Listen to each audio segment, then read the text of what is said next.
Good morning students. पिछली class में हमने चैप्टर नंबर 4 को कंप्लीट किया था।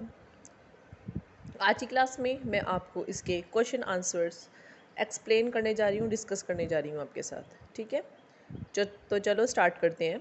Question number 1, give 2 uses of graphite. हमें ग्रेफाइट के कोई 2 यूज़ बताने हैं। आंसर है graphite is use to make pencil leads and electrodes of dry cells. Graphite का यूज़ हम लोग कहाँ कहाँ पे करते हैं? एक तो पेंसिल की लेड बनाने में जिससे हम लिखते हैं, और जो शुष्क सेल होते हैं उनके इलेक्ट्रोड्स बनाने में। Question number 2, name 2 noble metals. 2 noble metals कौन कौन से हैं? पहला है गोल्ड और दूसरा है platinum. Third, name a non metal that is placed with metal in reactivity series. हमें नॉन मेटल का नाम बताना है रिएक्टिविटी सीरीज के साथ के अंदर जो होता है। तो वो हाइड्रोजन होता है जो कि एक मेटल नहीं होता, लेकिन फिर भी वो रिएक्टिविटी सीरीज की मेटल में आता है। Question number 4, what is the nature of metallic oxide. Metallic oxide का नेचर कैसा होता है? Metallic oxide are basic in nature. Metallic oxide का नेचर बेसिक होता है। Question number 5, why does magnesium get tarnished if expose to air for some time. जो magnesium होता है अगर वो हवा के कांटेक्ट में आता है तो वो टैर्निश यानी उसका ऊपर की चमक क्यों ख़त्म हो जाती है? आंसर है magnesium get tarnished due to the formation of layer of oxide over it. क्योंकि ऑक्सीजन के कांटेक्ट में आते ही मैग्नीशियम रिएक्ट करता है और उसकी ऊपर की सतह पर एक लेयर परत बन जाती है, जिसके कारण वो टैर्निश्ड हो जाता है। Question number 6, name 2 metals that we cut with a knife. वो 2 मेटल कौन से हैं जो कि हम चाकू की हेल्प से भी कट कर सकते हैं? आंसर है सोडियम और पोटेशियम। क्वेश्चन नंबर 7, नेम अ लस्ट्रस नॉन मेटल। हमें बताना है वो कौन सा नॉन मेटल है जो कि लस्टर यानी कि जिसमें चमक होती है। आंसर है आयोडीन एंड ग्रेफाइट। अब हम बढ़ेंगे शॉर्ट क्वेश्चन आंसर्स की ओर। क्वेश्चन नंबर 1 है डिफाइन मैलिएबिलिटी। मैलिएबिलिटी क्या होता है? Malleability is the property of substance by which it can be beaten into thin sheets. यानी कि मैलिएबिलिटी किसी भी तत्व की, किसी भी सब्सटेंस की वो प्रॉपर्टी, वो गुण होता है जिसके अंदर हम उसे पीट पीट कर पतली शीट यानी पतली चादर में कन्वर्ट कर सकते हैं। Question number 2, define ductility. Ductility क्या होती है? Ductility is the property of a substance by which it can be drawn into wires. Ductility किसी भी सब्सटेंस, किसी पदार्थ का वो गुण होता है जिसके अंदर हम इनको ड्रॉन इनटू वायर्स यानी हम इनको तारों के रूप में हम इन्हें कन्वर्ट कर सकते हैं। Question number 3, why are bells of temple made of metals rather than non metals. जो मंदिरों की घंटियाँ होती हैं वो मेटल्स की ही क्यों बनी होती है, नॉन मेटल्स की क्यों नहीं बनी होती हैं? क्योंकि bell of temple are made up from metal due to its sonorous property. क्योंकि मेटल्स में एक प्रॉपर्टी होती है सोनोरस यानी कि जो ध्वनि उत्पन्न करता है, इसीलिए जो मेटल होता है वो साउंड यानी कि आवाज़ उत्पन्न करता है, और इसीलिए हम लोग मेटल्स का यूज़ करते हैं घंटियों में। Question number 4, how do metals react with dilute acid, give 2 example. अगर मेटल को अगर एसिड के साथ रिएक्ट कराते हैं तो क्या बनता है? मेटल्स को जब किसी भी तरह के डाइल्यूट एसिड के साथ हम रिएक्ट कराते हैं तो ये हमें सॉल्ट और हाइड्रोजन गैस प्रोवाइड करता है। जैसे एग्जांपल है, फर्स्ट सोडियम को जब हम लोग हाइड्रोक्लोरिक एसिड के साथ रिएक्ट कराते हैं तो हमें सोडियम क्लोराइड और हाइड्रोजन गैस मिलती है।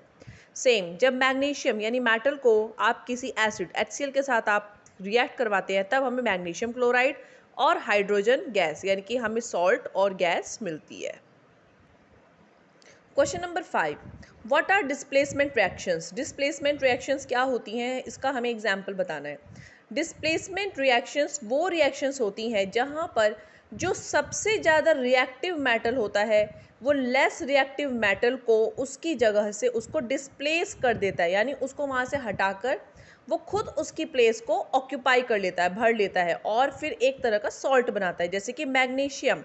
मैग्नीशियम रिएक्टिविटी सीरीज में हम देखेंगे तो ये बहुत ही ज़्यादा मोर रिएक्टिव एक आपका एलिमेंट है, ठीक है ना। और जैसे ही जब इसको हम लोग कॉपर सल्फेट के साथ, जो कि क्योंकि कॉपर इसमें क्या है, लेस रिएक्टिव है, इसके साथ हम रिएक्ट करा दें तो मैग्नीशियम क्या करेगा, कॉपर को रिप्लेस कर देगा और उसकी जगह उसकी स्पेस को ऑक्यूपाई करके मैग्नीशियम सल्फेट बनाएगा और कॉपर को रिलीज कर देगा, कॉपर को फ्री कर देगा। तो इस तरह से क्या होता है, more reactive element less reactive element पे हावी हो जाता है और उसको उसके प्लेस को डिस्प्लेस कर देता है। तो ऐसी रिएक्शंस आपकी डिस्प्लेसमेंट रिएक्शंस कहलाई जाती हैं।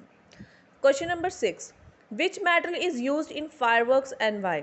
कौन सा मेटल हम लोग फायरवर्क यानी कि पटाखों के लिए इस्तेमाल करते हैं और क्यों?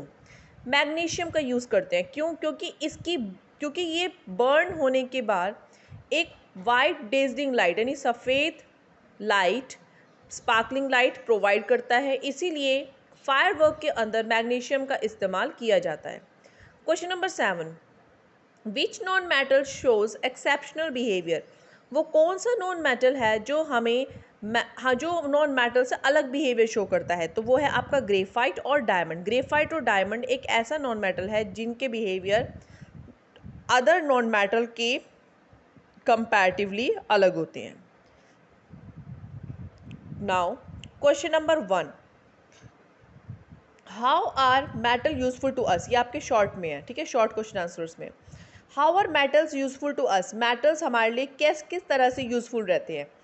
Answer, metal are used in our daily life, copper and aluminium due to their electrical and thermal conductivity use to make utensils, cooking vessels, wires and appliances. Metal का इस्तेमाल हम लोग दिन प्रतिदिन की में कहाँ कहाँ करते हैं? जैसे कॉपर, एल्युमिनियम, ये हमारे बिजली के या जो हमारे थर्मल यानी कि जो थर्मल कंडक्टिविटी जैसे कि बिजली के अंदर हो गया आपका, या फिर गैस पे हम जो सामान बनाते हैं उन वेसल्स में, यूटेंसिल्स में, वायर्स में, अप्लायंसेस जो हम घर के अंदर काफ़ी सारी चीज़ें, फ़ैन हो गया, पंखा हो गया, कूलर हो गया, इन सब में भी इसका इस्तेमाल किया जाता है।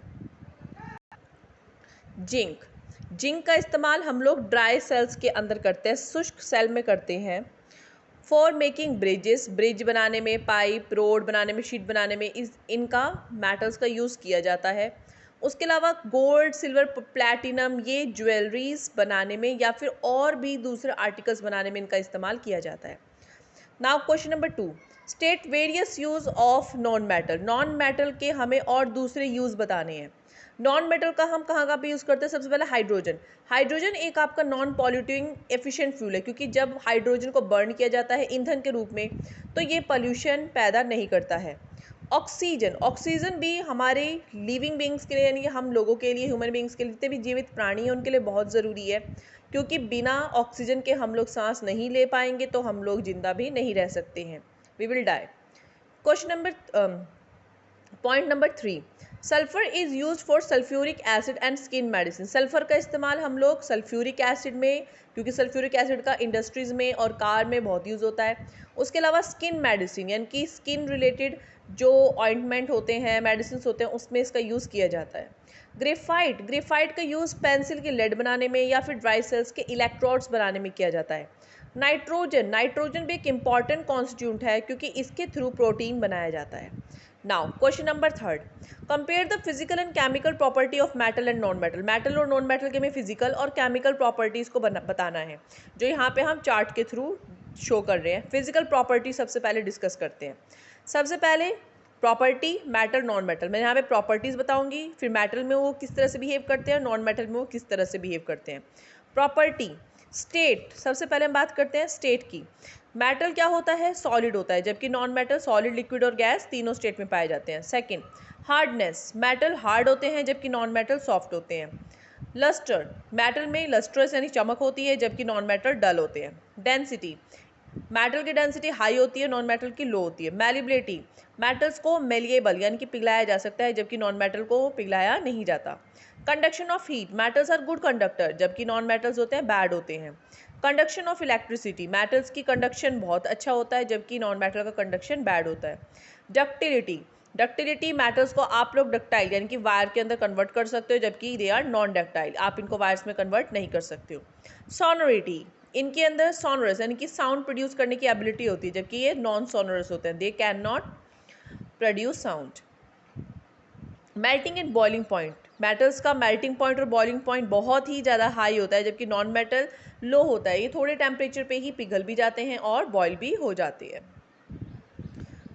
अब हम करेंगे मेटल नॉन मेटल की केमिकल प्रॉपर्टीज़ को डिस्कस। केमिकल प्रॉपर्टी की बात करते हैं तो सबसे पहला है रिएक्शन विद ऑक्सीजन। ऑक्सीजन के साथ कैसे रिएक्ट करता है? मेटल्स जो होते हैं बहुत ही ज़्यादा हाईली रिएक्टिव, जो इनके रिएक्टिविटी सीरीज में जो हाईली रिएक्टिव एलिमेंट होते हैं, मेटल्स होते हैं, वो बहुत ही जल्दी रिएक्ट करते हैं। और ये जैसे कि जिसमें आप कह सकते हैं sodium, potassium, magnesium are highly reactive, ये बहुत ही ज़्यादा हाईली रिएक्टिव होते हैं। ऑक्सीजन कॉन्टैक्ट में आते ही इमीडिएटली ये फायर यानी कि आग पकड़ लेते हैं और फिर ये जल जाते हैं, फॉर्म बेसिक ऑक्साइड, और फिर ये बेसिक ऑक्साइड में आते हैं। जबकि नॉन मेटल क्या करते हैं, form acidic oxide, they made up acidic oxide. Reaction with water produce oxide, hydrogen oxide and H2 gas. जैसे ही पानी कांटेक्ट में आते हैं ये ऑक्साइड्स बना देते हैं या हाइड्रो ऑक्साइड या फिर हाइड्रोजन गैस को रिलीज करते हैं, जबकि इनके नॉन मेटल के साथ कोई भी रिएक्शन नहीं करता है पानी कांटेक्ट में आते ही।